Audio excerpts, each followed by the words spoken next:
The perfect jump shot. It's what's made this game so exciting for years and years to come. It's the difference between a good and great player. It's the thing Kobe Bryant and Michael Jordan have mastered, and it's what I will be teaching you today. The jump shot consists of three things: the setup, the triple threat position, and the release. We'll start with the setup. Now, once you start setting up, you're going to want to face your teammate that's going to pass you the ball. And you're going to want to get crouched down like this, and you're going to have your hands out like this, ready to catch the ball. And once the ball comes to you, you want to stay crouched and start turning towards the basket. Once you're facing the basket directly, with your toes pointing to the hoop, you're going to want to stay in that crouch position and start raising up. Now once you start raising up from the setup, you're going to go into one of the most crucial parts of basketball, and that's the triple threat position. The triple threat position establishes three things. Once you get right here, which is the triple threat position, you can either shoot it, pass it, or dribble it.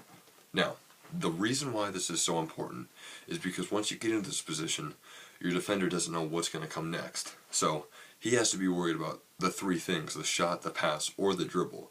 If you shoot it, he's going to have to try to rise up and block it. If you pass it, his teammate's going to have to worry about that team scoring. And if you dribble it, he's going to have to worry about you getting to the hoop and scoring. That's the reason why the triple threat position is so dangerous and so important in the game of basketball. Now, since we're in the triple threat position and we're doing the jump shot, he's going to start rising up, and that's going to lead to the release. Now once you start rising up, you're going to go on your toes and you're going to start raising up out. You're going to jump in the air. And once you get to a certain point with the ball, you're going to rise up in the air and you're going to flick the ball. And once you flick the ball, your wrist forms a gooseneck. That's why it's called a gooseneck. And what this does is it sends the ball, it puts it in a backward spin. And what the backward spin does is it gives the ball a better chance of getting to the hoop because it gives you more control on it.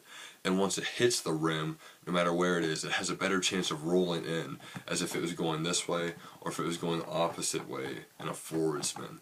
That's the reason why it's so important to have a good release and not to jump too high or to not jump at all, is because you want a good control on the ball once it's going to the hoop. Now that I've told you how to do a jump shot, the most crucial thing about the jump shot is your mentality. You're going to miss 100% of the shots that you don't take. You have to think that every shot you take is going to go in. And that's one of the most important things in basketball, is confidence. If you're not a confident player, you're not going to be a good player. And that's the bottom line. In basketball, the little things count. And the little things have always counted for me. And I love the game of basketball, and I've been around it my whole life, and I know how much of an impact it's had on me. And I hope teaching you today how to jump shot has maybe made an impact on you, because I know how much of an impact basketball has made on me. And watching my favorite player, Kobe Bryant, grow up, I know one thing: he is very confident, and confidence can take you a long way in life and in the game of basketball. Basketball is a great game, but one thing that basketball needs is good jump shooters.